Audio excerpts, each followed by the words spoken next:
नमस्कार, मी पायल. SB news Maharashtra channel मध्ये आपले स्वागत आहे. मुंबईहून जात होतो, कल्याणला आलो. कल्याणहून जात होतो मी माझ्या गावी परत बीडला.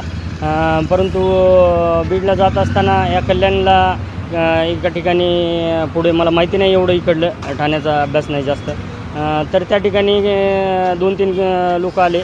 2 का 3 होते. मी पुढे होतो आणि त्यांनी पाठीमागून वार करायला चालू केला माझ्या गाडीवरती. मी एकदम घाबरलो काय झालं म्हणून, आणि माझी गाडी ही फोडलेली आहे बस. आणि या संदर्भात ते लोक असे म्हणत होते, कारण मी वारंवार व्हिडिओ टाकतोय निखिल गुप्ता सरांचे आणि धनंजय मुंडे आणि वाल्मिक कराडचे, पण ते म्हणत होते आम्हाला निखिल गुप्ता साहेबांनी पाठवले. पण एखादी पोलीस अधिकारी असं नाही करू शकत. जे करू शकतो तो सत्तेने आणि त्याच्या पावरनेच करत होतो. तर हे मला वाटतं एकतर वाल्मिक कराड किंवा धनंजय मुंडे यांचंच काम आहे. हो, त्या अगोदरही वाल्मिक कराड यांनी माझा मोबाईल फोडलेला आहे अंबाजोगाई ट्रॅफिकला असताना. नोट 10 11 काहीतरी होता.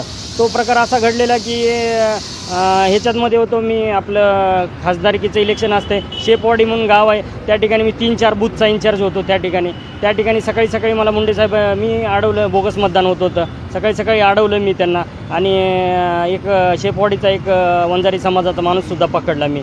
त्यावेळेस तिकडून मला वाल्मिक मुंडे नाही, मुंडे साहेबाची PA त्यांचं नाव आता लक्षात नाही, मी सांगतो. तर पण ऑडिओ आहे माझ्याकडं. मी माझ्या इंस्टाग्राम ID ला रणजित रेड्डी या नावाने माझा इंस्टाग्राम ID आहे. त्याच्यावरती रोज एक मी पोस्ट टाकणार आहे. आरोप असा होता की त्या ठिकाणी मी बोगस मतदान मी होऊ दिलं नाही. त्यामुळं मग त्याचा राग मनात धरला आणि त्यांच्या गाड्या वारंवार मी त्या राखायच्या आणि वारंवार पकडायचो, कारवाई करायचा प्रयत्न करायचो. पण ते वरिष्ठांना नंदकुमार ठाकूर आणि यांना सांगून, अहो तुम्ही सगळे व्हिडिओ काढले, आता एवढं मोठं प्रकरण झालं, सगळ्याचे CDR काढले, फक्त वाल्मिक कराडसोबत नंदकुमार ठाकूर साहेबांचे किती video call, audio call, WhatsApp call आणि मेसेज आणि कॉल याची मागणी करा ना तुम्ही. जनता का नाही करत ही मागणी? भरपूर सापडेल तुम्हाला. जे कोणालाच माहिती नाही ते मी आज सांगतो. चला, माझी आज एकतर गाडी फोडली, या अगोदर माझा नोट 10 मोबाईल फोडला. म्हणजे डायरेक्ट मुंडे साहेबांनी नाही, पण त्यांचे कार्यकर्ते येत असतात नेहमी. त्यांच्यामध्ये काही नाही यांचं हात, धनंजय मुंडेंचं काही नाही, फक्त निखिल गुप्ता सरांचा हात आहे.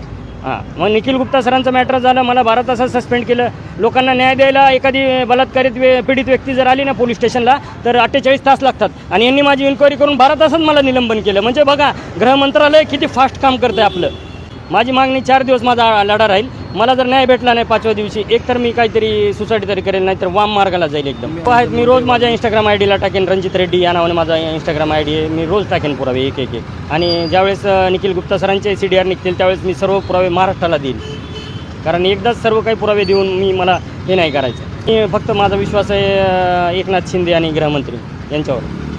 SB न्यूज महाराष्ट्र चॅनलची संपूर्ण माहिती ऐकण्यासाठी चॅनलला सबस्क्राईब, लाईक, कमेंट व शेअर करा. धन्यवाद.